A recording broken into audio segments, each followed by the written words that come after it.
Alright, so in this video I'm going to talk about how you can give your tracks a bit more sticking power. Basically what happens is when you listen to a track for the first time, first thing you're going to pay attention to most of the time is first of all the vocals, then the melody, and after your first listen and you're familiarized with the vocals and the melody, your ear's just going to naturally pick up stuff like perhaps the chord progression or the percussion, some of the drums, and on every listen you kind of just pick up a little bit more detail and you listen to slightly different things once your ear kind of familiarizes itself. But the tricky thing is getting your track to sound fresh after the 5th listen, after the 10th listen, and so on. So that's what I'm going to be talking about in this video here. Alright, so I'm going to use this track that I made earlier as an example. If you want to hear the full thing, I'm going to leave a link in the description below, but for now we're just going to listen to a snippet.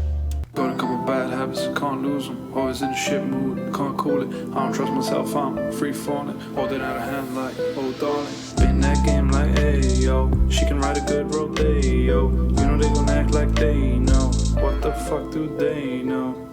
What the fuck do they know? Alright, so just from that little snippet, I can bet that you probably focus mainly on the vocals and then perhaps the melody, and that's just kind of what your ear naturally listens out for. But there were probably a bunch of things in there that you didn't even notice. Let's break it down, pick out what's really going on in here. Alright, so from the top we've got some chords.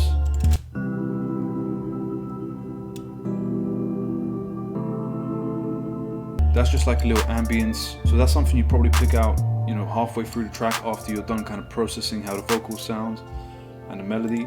Then the melody here, it's a bit more ear catching.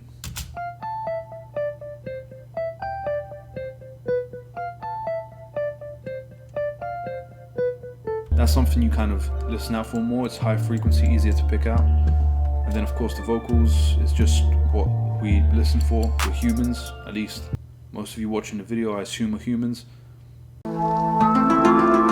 So when we hear a voice, we just kind of listen out for it, look what the lyrics are and so on. Got a couple bad habits, can't lose them. Always in a shit mood. That's fairly obvious.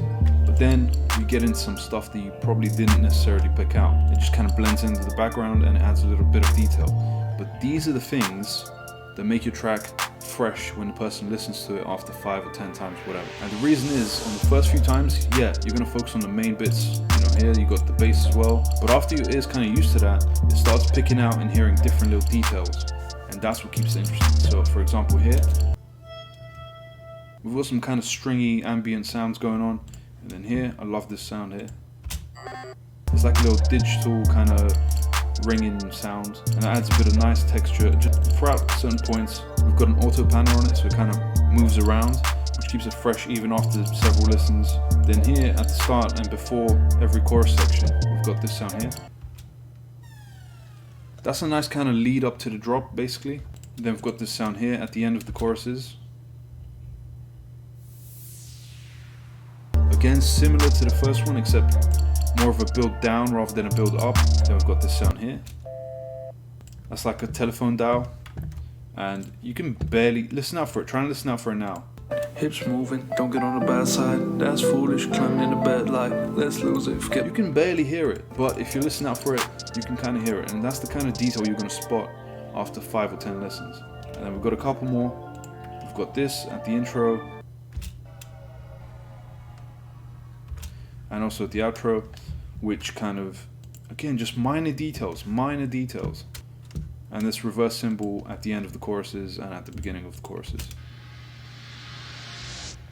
Again, it's just a little build up. Sprinkle in a couple of these details just to keep it fresh, and it's going to go a long way in making your tracks really stand out and still sound good after several listens.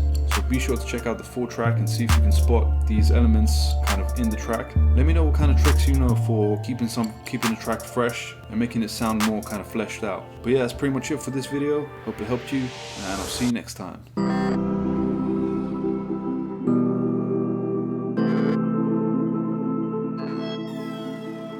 Devil in the moonlight, hips moving, don't get on the bad side. That's foolish, climbing in the bed.